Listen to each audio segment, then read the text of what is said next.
आरम्भं कुर्मः। रामो राजमनिः सदा विजयते, रामं रमेशं भजे, रामेणाभिहता निशाचरचमू, रामाय तस्मै नमः। रामान्नास्ति परायणं परतरं, रामस्य दासोऽस्म्यहं, रामे चित्तलयः सदा भवतु मे, भो राम मामुद्धर। प्रपन्नपारिजाताय स्तोत्रवेत्रैकपाणये ज्ञानमुद्राय कृष्णाय गीतामृतदुहे नमः।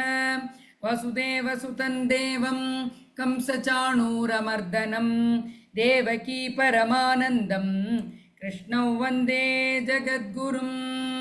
नमः सर्वेभ्यः सर्वेषां पुनः स्वागतं. So we will start from the 9th shloka of Gita Mahatmyam. चिदानन्देन कृष्णेन प्रोक्ता स्वमुखतोऽर्जुनं वेदत्रयी परानन्दा तत्त्वार्थज्ञानसंयुता. So here चिदानन्देन कृष्णेन प्रोक्ता स्वमुखतोऽर्जुनं, mukha ka is mahaprana, then वेदत्रयी परानंदा Tattvartha tha is mahaprana, Tattvartha ज्ञान संयुता.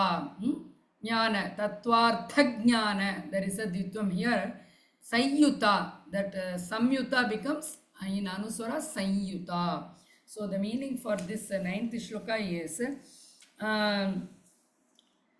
it was spoken by the blessed Lord Krishna. Chidanandena Krishnena, the all-knowing, Bhagavan knows everything, through his own mouth to Arjuna.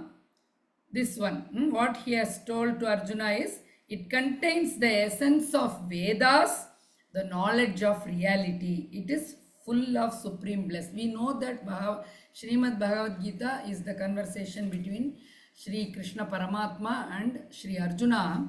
So it is by Krishna's, that he is the Bhagavan. So from Bhagavan's mouth itself, the entire knowledge is being shared to Arjuna. That is the meaning of this shloka. இந்த ஸ்ரீமத் பகவத்கீதையானது அனைத்தும் அறிந்த ஆசிர்வதிக்கப்பட்ட பகவான் ஸ்ரீ கிருஷ்ணரினால் அவருடைய வாயினால் அர்ஜுனருக்கு சொல்லப்பட்டது. இது வேதங்களின் சாராம்சத்தை கொண்டுள்ளது.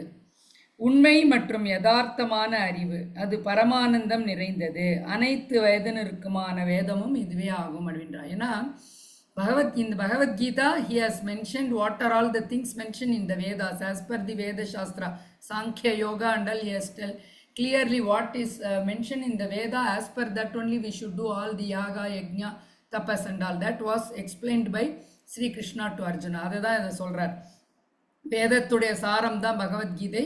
அது முழுமையான அறிவு, அனைத்து அது பரமானந்தம். அதை நாங்கள் ஃபாலோ பண்ணும்போது தான் நம்மளால் பகவானை தெரிஞ்சு கொள்ள முடியும் அப்படிங்கிறோம். ஸோ அதனால் அனைத்து வயதினருக்குமான ஒரு வேதமே ஸ்ரீமத் பகவத்கீதா அப்படின்ற.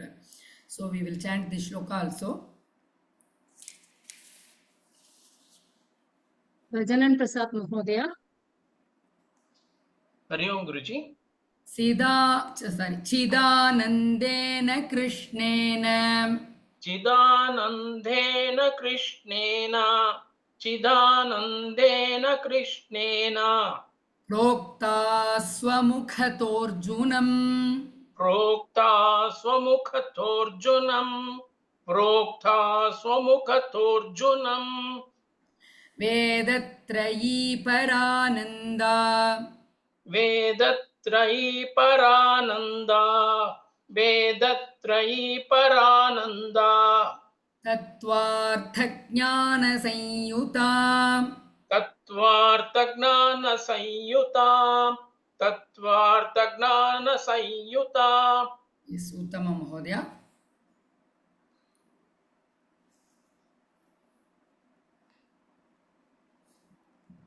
Gayatri Bhagini. Gayatri Bhagini. Chidanandena Krishnena. चिदानन्देन कृष्णेन. चिदानन्देन कृष्णेन. प्रोक्ता स्वमुखतोऽर्जुनं. प्रोक्ता स्वमुखतोऽर्जुनं. प्रोक्ता स्वमुखतोऽर्जुनम् वेदत्रयी परानन्दा वेदत्रयी परानन्दा वेदत्रयी परानन्दा तत्त्वार्थज्ञानसंयुता तत्त्वार्थज्ञानसंयुता तत्त्वार्थज्ञानसंयुता यस् उत्तमं भगिनि Purna Bhagini. चिदानन्देन कृष्णेन प्रोक्ता स्वमुखतोऽर्जुनम् चिदानन्देन कृष्णेन प्रोक्ता स्वमुखतोऽर्जुनम् चिदानन्देन कृष्णेन प्रोक्ता स्वमुखतोऽर्जुनम् वेदत्रयी परानन्दा तत्त्वार्थज्ञानसंयुता वेदत्रयी परानन्दा तत्त्वार्थज्ञानसंयुता वेदत्रयी परानन्दा तत्त्वार्थज्ञानसंयुता उत्तमं भगिनि Thank you. Jayanti Rajagopal Bhagini. Try full shloka भगिनि चिदानन्देन कृष्णेन प्रोक्ता स्वमुखतोऽर्जुनम् वेदत्रयी परानन्दा तत्त्वार्थज्ञानसंयुता यस् उत्तमं भगिनि Jani Ramesh Bhagini.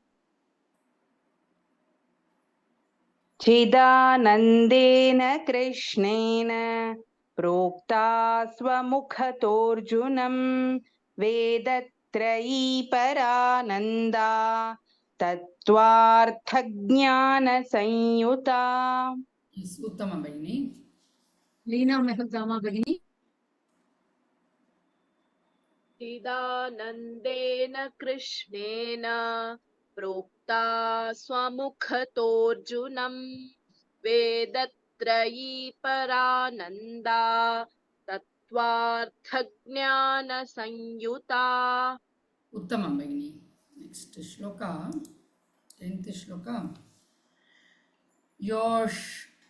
योष्टादशं जपे नित्यं नरो निश्चलमानसः ज्ञानसिद्धिं स लभते ततो याति परं पदम् So here Yoštadasham becomes Dashan Jape Nityam in Anusura rule and Naro Nishchala Manasaha Jnana Siddhim Siddhim Dha Mahaprana Sa Labhate Tato Yati Parampadam Labhate Bha Mahaprana. So in the 10th shloka Bhagavan says he who recites the 18 chapters of Bhagavad Gita daily with a pure and unshaken mind attains perfection in knowledge and reaches the highest state. That is the supreme goal, Srimad Bhagavan.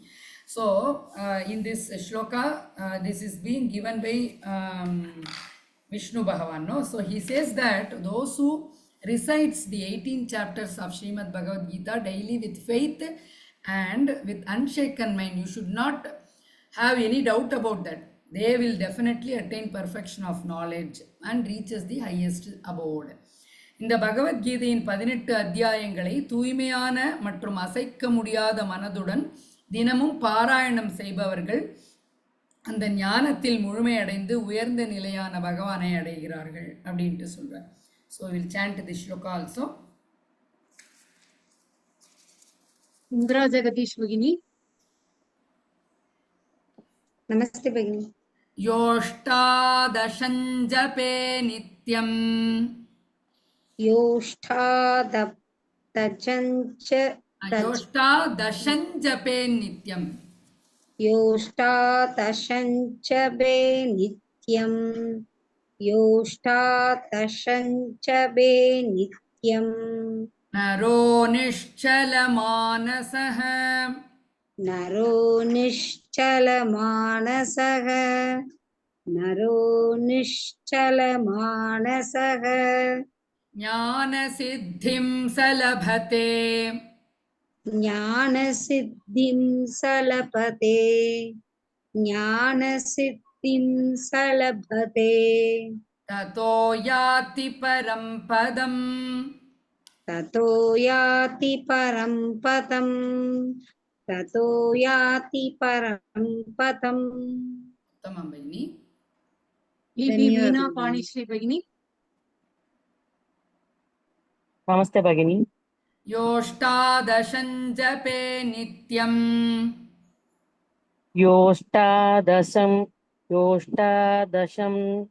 जपे नित्यं योऽष्टादशं जपे नित्यं नरो निश्चलमानसः नरो निश्चलमानसः नरो निश्चलमानसः ज्ञानसिद्धिं स लभते ज्ञानसिद्धिं स लभते ज्ञानसिद्धिं स लभते ततो याति परं पदम् ततो याति परं पदम् ततो याति परं पदम् उत्तमं भगिनि धन्यवादः भगिनी।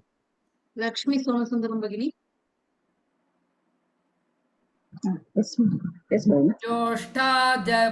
योऽष्टादशं जपे नित्यं नरो निश्चलमानसः योऽष्टादशं जपे नित्यं नरो निश्चलमानसः योऽष्टादशं जपे नित्यं नरो निश्चलमानसः ज्ञानसिद्धिं स लभते ततो याति परं पदम् ज्ञानसिद्धिं स लभते ततो याति परं पदम् ज्ञानसिद्धिं स लभते ततो याति परं पदम् यस् उत्तमं भगिनि कमलं जगदीशन् भगिनी योऽष्टादशं जपे नित्यं नरो निश्चलमानसः ज्ञानसिद्धिं च लभते ततो याति परं पदम् यस् उत्तमं भगिनि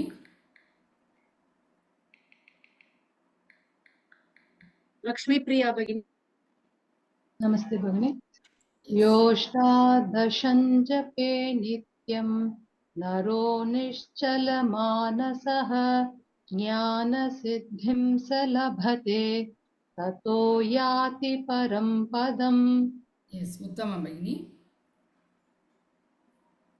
लक्ष्मी भगिनी योऽष्टादशं जपे नित्यं नरो निश्चलमानसः ज्ञानसिद्धिं स लभते ततो याति परं पदम् यस् उत्तमं भगिनि सो द नेक्स्ट श्लोका पाठे समग्रे सम्पूर्णे ततोर्धं पाठमाचरेत् तदा गोदानजं पुण्यं लभते नात्र संशयः so only the mahapranas in this shloka पाठे ठ महाप्राण समग्रे सम्पूर्णे ततोर्धं ध महाप्राणम and पाठमाचरेत् ठ महाप्राण तदा गोदानजं पुण्यं लभते नात्र संशयः लभते bha is mahaprana here so here in this shloka in the 11th shloka the meaning is as follows if a complete reading is not possible that is per day if you are not able to chant the 18 chapters complete reading if is not possible also even if only half is being read he attains the benefit of giving a cow as a gift godanam we say no the giving a cow as a gift to someone so that benefit you will get if you chant at least half of that one. There is no doubt about this. That is the meaning for this shloka. அதாவது பகவத்கீதையை முழுமையாக படிக்க முடியாவிட்டாலும் பாதி படித்தாலும் ஒரு பசுவை தானம் கொடுத்த பலனை அடைகிறான், இதில் எந்த சந்தேகமும் இல்லை அப்படின்ட்டு சொல்றார். நாத்ர சம்சயः means no doubt about this. So we'll chant this shloka also. Ramakoti Krishna Kumar Bhagini. Namaste Bhagini. Yes. One second, Bhagini. Yes.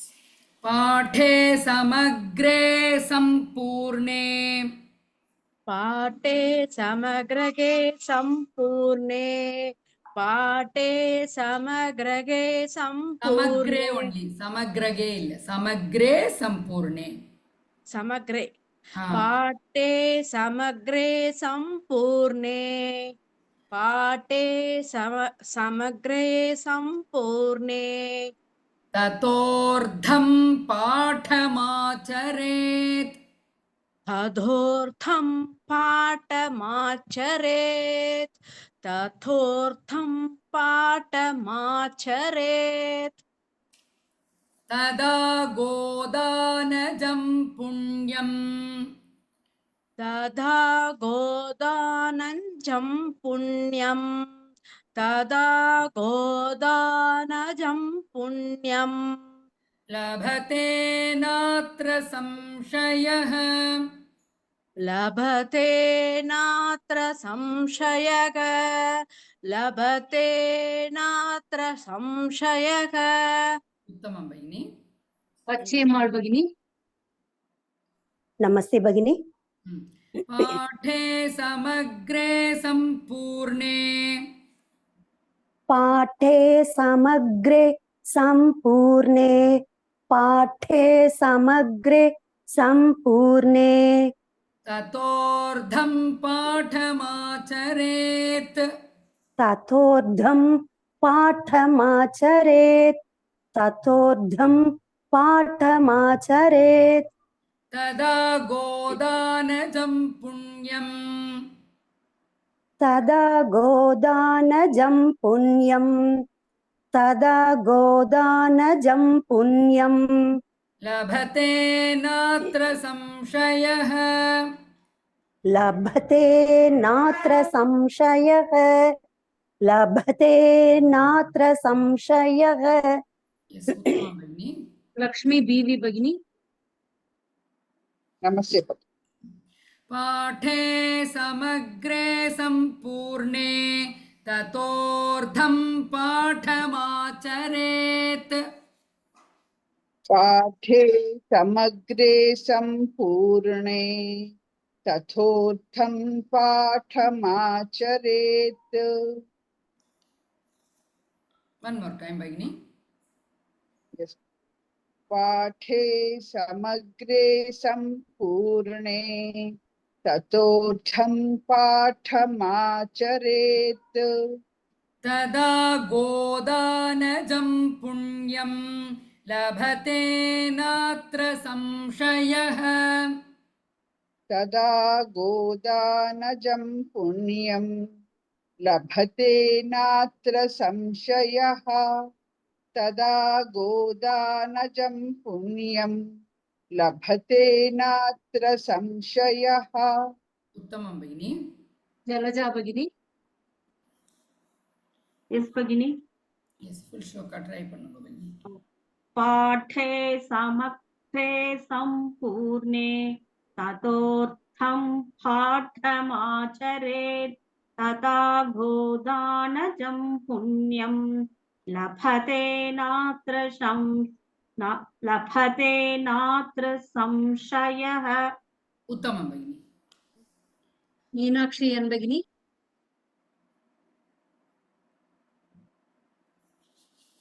Meenakshi N Bhagini. Yes, Bhagini. पाठे समग्रे सम्पूर्णे ततोर्धं पाठमाचरेत् तदा गोदानजं पुण्यं लभते नात्र संशयः. Yes, उत्तमं भगिनी. धन्यवाद. Pushkala Pandey Bhagini. नमस्ते मैडम.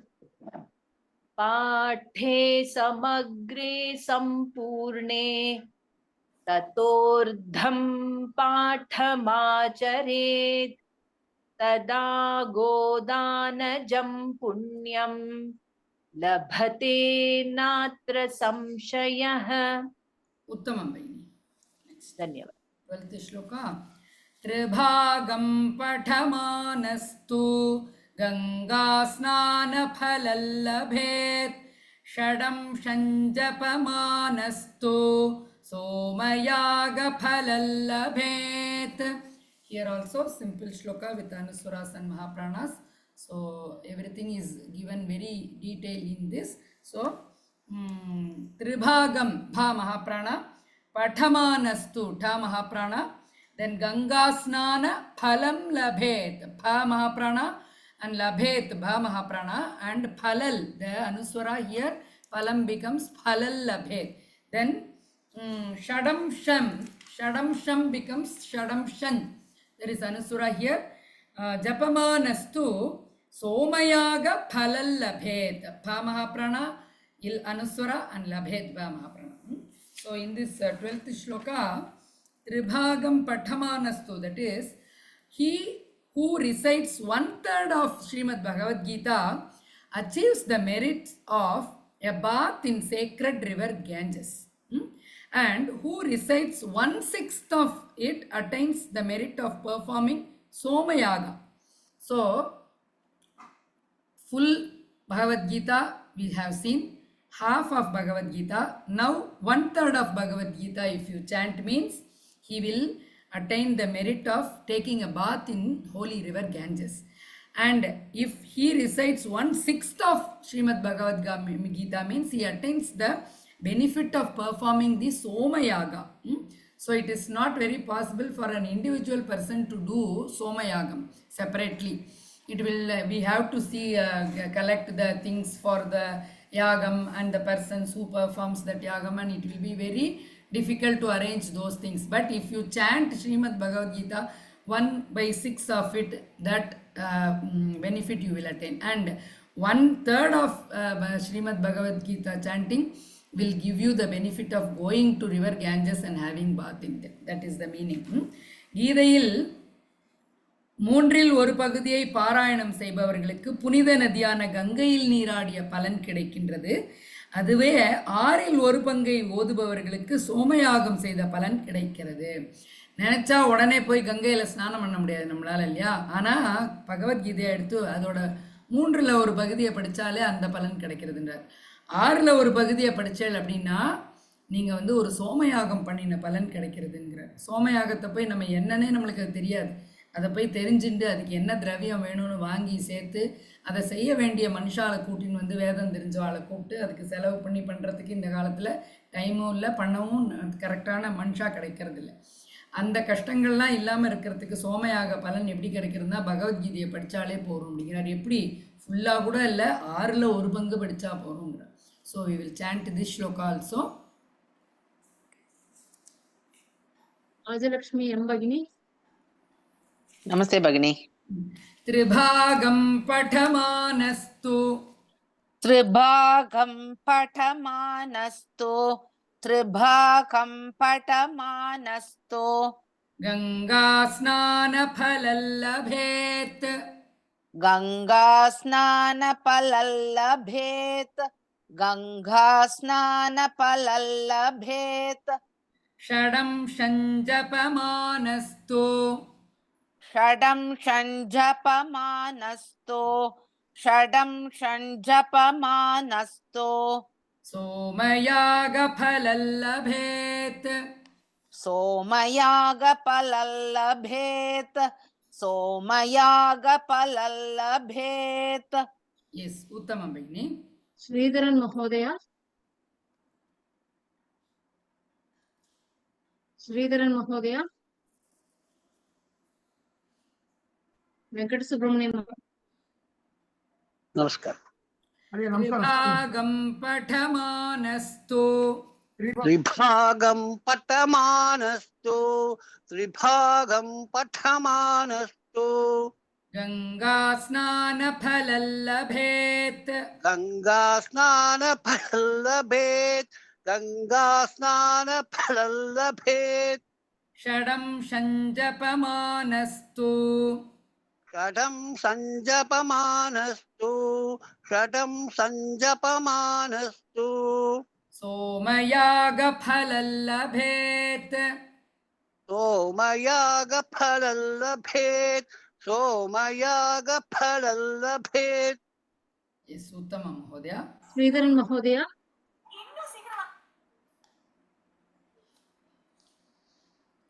ನಮಸ್ಕಾರ. त्रिभागं पठमानस्तु ತ್ರಿಭಾಗಂ ಪಡಮಾನಸ್ತು ತ್ರಿಭಾಗಂ ಪಡಮಾನಸ್ತು गङ्गास्नानफलं लभेत् ಗಂಗಾಸ್ಥಾನ ಫಲಂ ಲಭತೆ ಗಂಗಾಸ್ಥಾನ ಫಲಂ ಲಭತೆ लभते इल महोदय लभेत् इत्तनु ಲಭೇತ್ ಸಾರಿ ಲಭೇತ್ ಗಂಗಾಸ್ಥಾನ ಫಲಂ ಲಭತ್ षडं सञ्जपमानस्तु षडं संभजमानस्तु षडं संभजमानस्तु जपमानस्तु जपमानस्तु जपमानस्तु सोमयाग सोमयाग सोमयाग फलं लभेत् फलले लभते फलले लभते फलं लभेत् लभेते फलं लभेत. यस महोदय. श्रीमती राघवन् भगिनी त्रिभागं पठमानस्तु गङ्गास्नानफलं लभेत् त्रिभागं पठमानस्तु गङ्गास्नानफलं लभेत् त्रिभागं पठमानस्तु गङ्गास्नानफलं लभेत् षडं सञ्जपमानस्तु सोमयागफलं लभेत् षडं सञ्जपमानस्तु सोमयागफलं लभेत् षडं सञ्जपमानस्तु सोमयागफलं लभेत्. उत्तमं भगिनी. काश्मीरा भगिनी Yes, namaste भगिनी. फुल श्लोका ट्राई பண்ணுங்க भगिनी. Yes.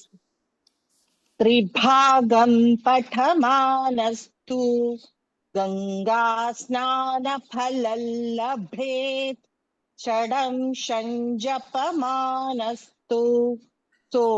सोमयागफलं लभेत्. उत्तमं भगिनी. धन्यवादः. राजलक्ष्मी भगिनी राजलक्ष्मी भगिनी त्रिभागं पठमानस्तु गङ्गास्नानफलं लभेत् षडं सञ्जपमानस्तु षडं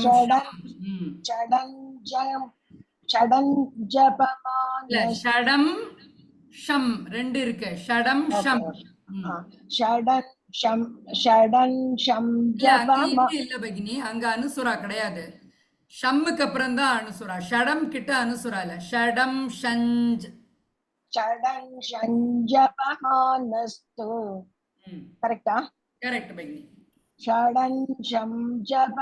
இல்ல இல்ல நீங்க மாத்தி சொல்றேன் ஃபர்ஸ்ட் ஷடம்முக்கு மகாரகா தான் இம்மு தான் ஷஞ்ச் இஞ்சு அனுசுரா செகண்ட் கடைசியில தான் அனுசுரா ஷடம் ஷஞ்சபமானஸ்து षडं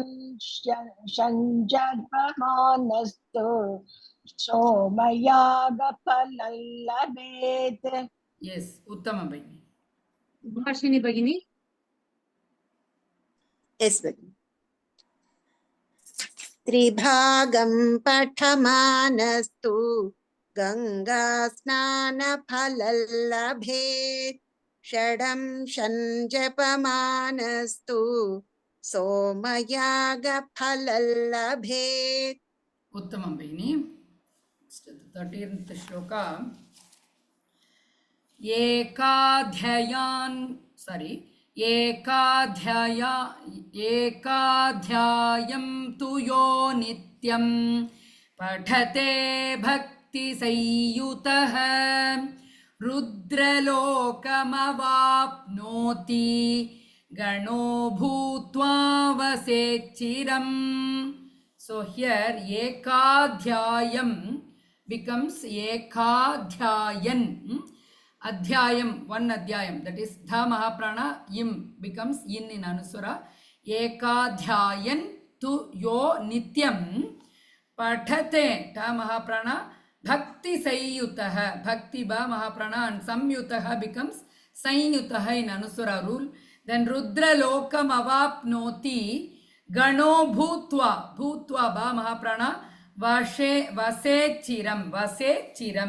So in the 13th shloka, the person who reads one discourse with supreme faith and devotion attains to the world of Rudra, and having becoming a Gana, that is an attendant of Lord Shiva. Ganangal say Deva Ganangal. So like that here, and having become a Gana, lives there for many years. So by chanting one discourse of Srimad Bhagavad Gita, that person will attain the world of Rudra Lokam, and then there he will be living for many years as a attendant of Lord Shiva, Ganabhutam. அதாவது உயர்ந்த நம்பிக்கையுடன் அது எப்படி, that should be read with very faith. With faith and devotion, that Bhagavad Gita should be read. So உயர்ந்த நம்பிக்கையுடனும் பக்தியுடனும் ஒரு அத்தியாய சொற்பொழிவை படிப்பவர்கள் ருத்ரலோகத்தை அடைந்து கணமாக இருந்து அங்கு பல ஆண்டுகள் அங்கே சிவபெருமானுடைய அந்த லோகத்தில் அவர்கள் தேவகணமாக இருக்கிறார்கள் அப்படின்ட்டு சொல்றார். So we will chant this shloka also. Aparna Bhagini.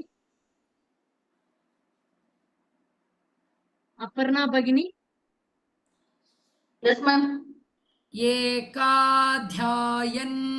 यो नित्यम् एकाध्यायन्तु यो नित्यम् एकाध्यायन्तु यो नित्यम् पठते भक्तिसंयुतः पठते भक्तिसंयुतः पठते भक्तिसंयुतः रुद्रलोकमवाप्नोति रुद्रलोकमवाप्नोति रुद्रलोकमवाप्नोति गणो भूत्वा वसेच्चिरम् गणो भूत्वा वसेच्चिरम् गणो भूत्वा वसेच्चिरम्. Yes, उत्तमं भगिनी. Indra Jagadish Bhagini. नमस्ते भगिनी. एकाध्यायन्तु यो नित्यम् एकाध्यायन्तु यो नित्यम् एकाध्यायन्तु यो नित्यम् पठते भक्तिसंयुतः पठते भक्तिसंयुतः पठते भक्तिसंयुतः रुद्रलोकमवाप्नोति रुद्रलोकमवाप्नोति रुद्रलोकमवाप्नोति गणो भूत्वा वसेच्चिरम् गणो भूत्वा वसेच्चिरम् गणो भूत्वा वसेच्चिरम् वसेच्चिरम्. वसेच्चिरम्. Yes, उत्तमं भगिनी. Jalaja Bhagini. Yes, भगिनी.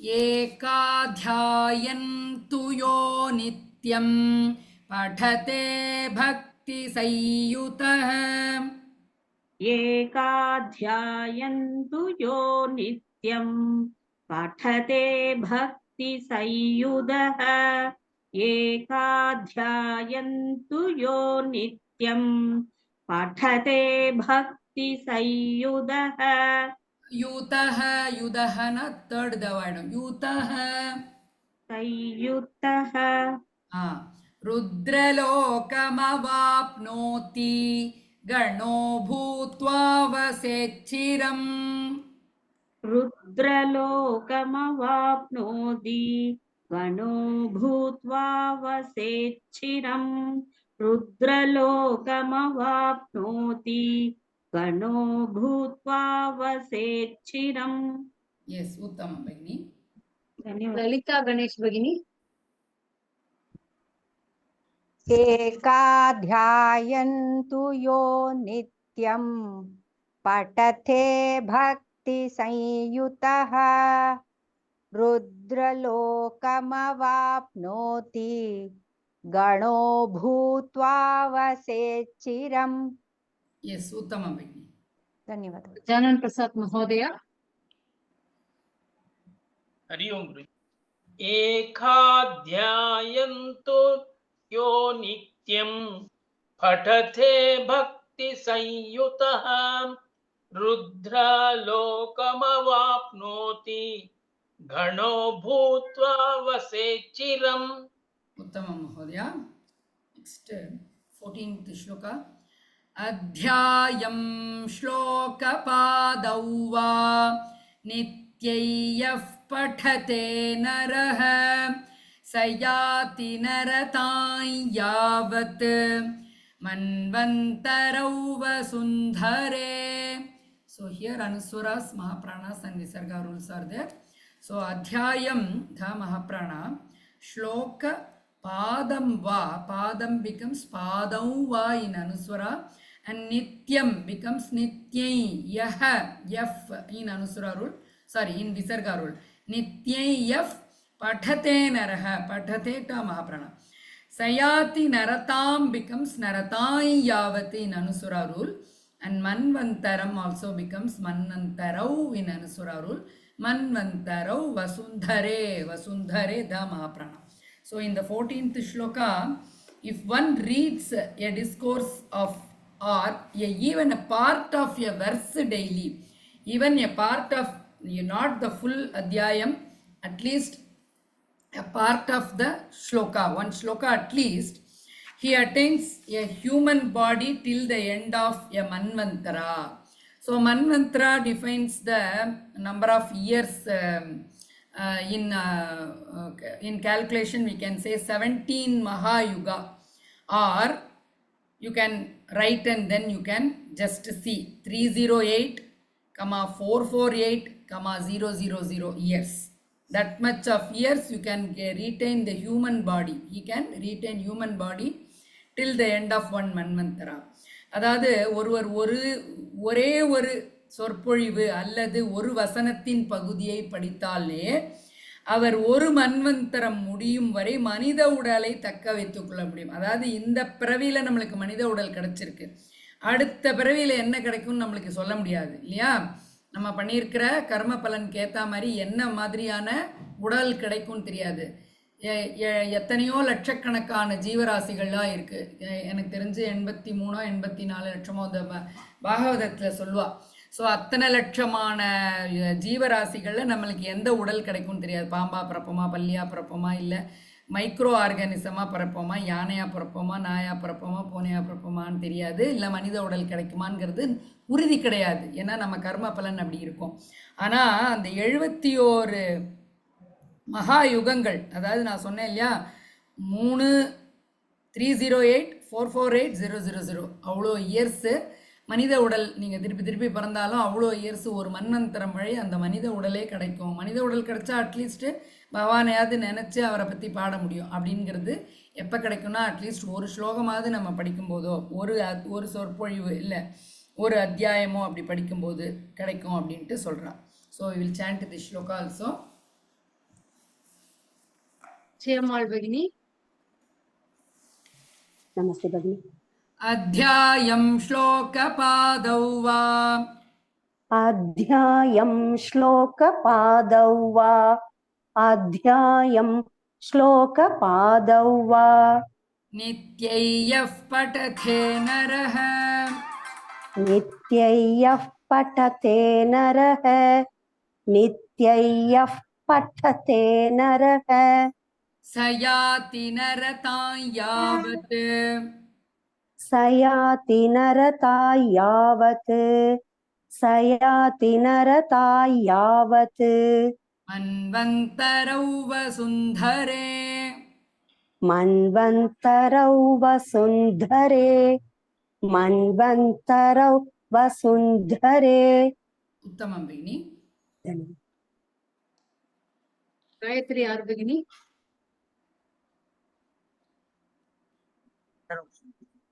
अध्यायं श्लोकपादौ वा अध्यायं श्लोकपादौ वा अध्यायं श्लोकपादौ वा नित्यै यः पठते नरः नित्यै यः पठते नरः नित्यै यः पठते नरः स याति नरतां यावत् स याति नरतां यावत् स याति नरतां यावत् मन्वन्तरौ वसुन्धरे मन्वन्तरौ वसुन्धरे मन्वन्तरौ वसुन्धरे यस् उत्तमं भगिनि